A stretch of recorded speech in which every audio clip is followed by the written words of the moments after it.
Imagine going into the donut shop and saying, "I'll have 3 donuts, please." And then the donut guy says, "Sure, here's your 3 donuts." And you do that every day for years. And then one day you think, "I'd like to eat less donuts."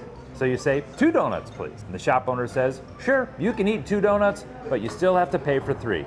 What? That doesn't sound fair. Well, for starters, this story is not about donuts. It's about water bills. Now hang with me for a second, because several North Texas communities say they are paying millions of dollars for water they don't want and they don't use. Is that true? Let's verify. Okay, this story is about the North Texas Municipal Water District. It provides drinking water to a whole bunch of North Texas suburbs. It is a significant impact to the rates that our citizens pay. That's Plano City Manager Mark Israelson. He's telling me because of contract provisions with the water district, 800,000 residents of Plano, Richardson, Garland, and Mesquite have paid $275 million for water they never used. And by contract, they can't sell it or even give it to another community that might want it. On a regular year, how much water are you leaving on the table? We're typically leaving 4 to 5 billion gallons on the table. But if we're not using it, we want that allocation to be redone so that we're paying our fair share. 4 to 5 billion gallons unused? Plano says the problem is a provision called take or pay. Say this glass is the maximum amount of water that Plano has ever used in 2001. Even if they're taking much less today, they still have to pay for that maximum. In 2001, all cities had the same opportunity to water 7 days a week, 24 hours a day. It was really in a growth mode. Plano's usage has been falling ever since. And in 2015, the Water District made a big change to permanently slow the use of water.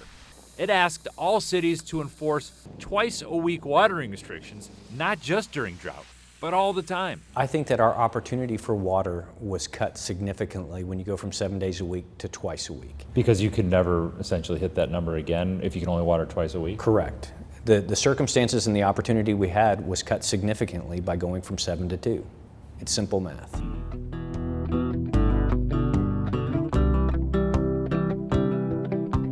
"75 miles north of Dallas near Bonham, the Water District is building the $1.5 billion Lower Bodark Reservoir.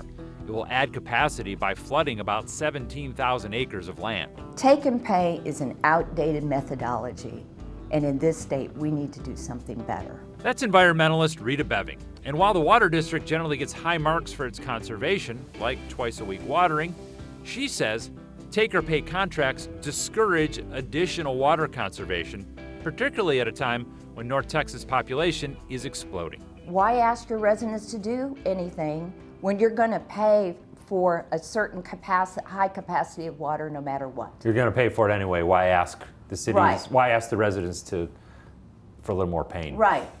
And in this case, there's been a lot of pain the last number of years. Water rates are going up 5 to 10% every single year.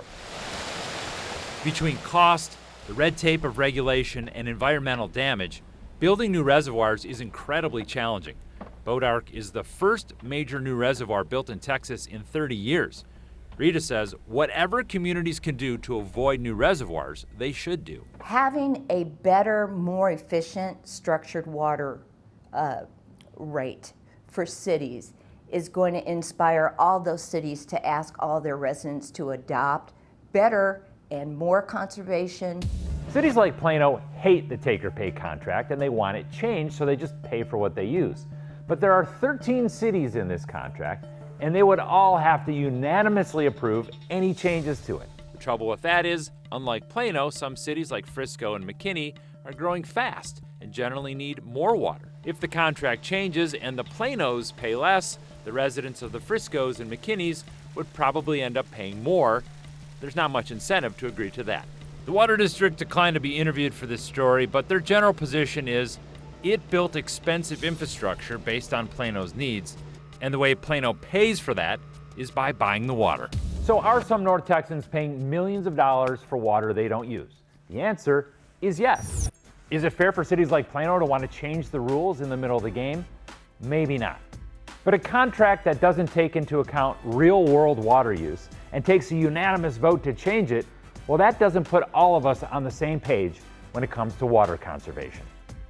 If you've got something you want verified, send me an email.